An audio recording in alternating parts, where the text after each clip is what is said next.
Hello guys, आप लोग कैसे हो। उम्मीद करता हूँ आप लोग खैरियत से होंगे, चुस्त होंगे और दुरुस्त होंगे। तो दोस्तों, इस मशीन का कुछ फीडबैक हम आपको देते हैं कि ये मशीन अगर कोई भाई बनाना चाहता है तो ये मशीन में क्या क्या वैसा लाना होगा कि जो ये मशीन फाइनली तरीक़ा से तैयार हो जाएगा।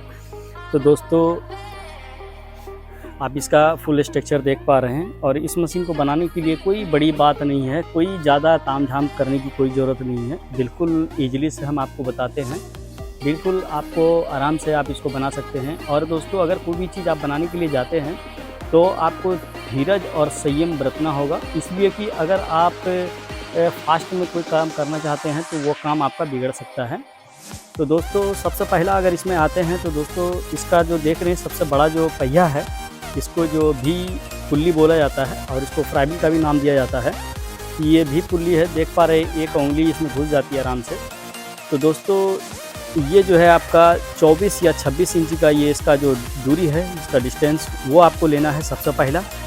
उसके बाद दोस्तों, बजाज ऑटो रिक्शा जो आता था, अभी भी आते हैं, तो उसका जो गियर बॉक्स का जो पिनियन है, तो दोस्तों ये पिनियन और ये छोटा वाला पिनियन उसी का है। तो दोस्तों, इसमें टोटल 5 पार्ट्स आता है और 5 पार्ट्स में 1 और 2 और 3 और 1 ये है 4 और चौथा ये है 5 और एक के नीचे 6, शायद 5 या 6 पार्ट आता है।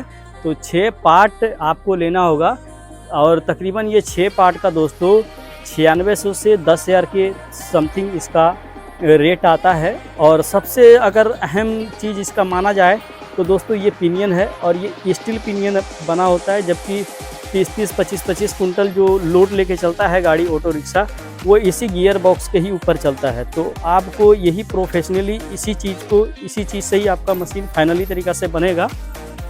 और आपको यहाँ पर से एक सापट मिलेगा यहाँ तक का, और इस जो छोटा वाला पिनियन है उसके जो दांता में ये घुस के रहेगा। तो ये हमने आपको और भी वीडियो में दिखाया है, तो वो आप देख सकते हैं वहाँ जाके। तो यहाँ से जो ये रड है, तो ये रड आपको अलग से लेके यहाँ लेथ का काम है, लेथ करवा के आपको इसके अंदर डालना होगा और फिर जाकर के ये मुकम्मल फाइनली हो जाएगा। और उसके बाद दोस्तों, ये जो पाइप हमने किस चीज़ का लिया है, हालांकि ये जो वायरिंग एक सेटअप आता है तो उसकी जो दूरी होती है ये ज़्यादा होता है, तो वो दूरी आपको कम करने के लिए हमने इसका इस्तेमाल किया है। तो इसका जो इस्तेमाल किया है ये बेहतर है, क्योंकि ये स्टील पाइप है। हमने जो भी इसमें मेटल लगाया है वो ज़बरदस्त बढ़िया मेटल लगाया है, और आपको ऐसा ही मेटल लगा के वेल्डिंग करके ये एंगल का टुकड़ा करके, उसके बाद देख रहे हैं बीच में करीब 2 सूत का डिस्टेंस आता है, तो उस हिसाब से आपको करना है। और सेम ऐसे ही, और एक सूता का जो आपको ये प्लेट लेकर के यहाँ कम से कम 8 नोट बोल्ट है, ये 8 नोट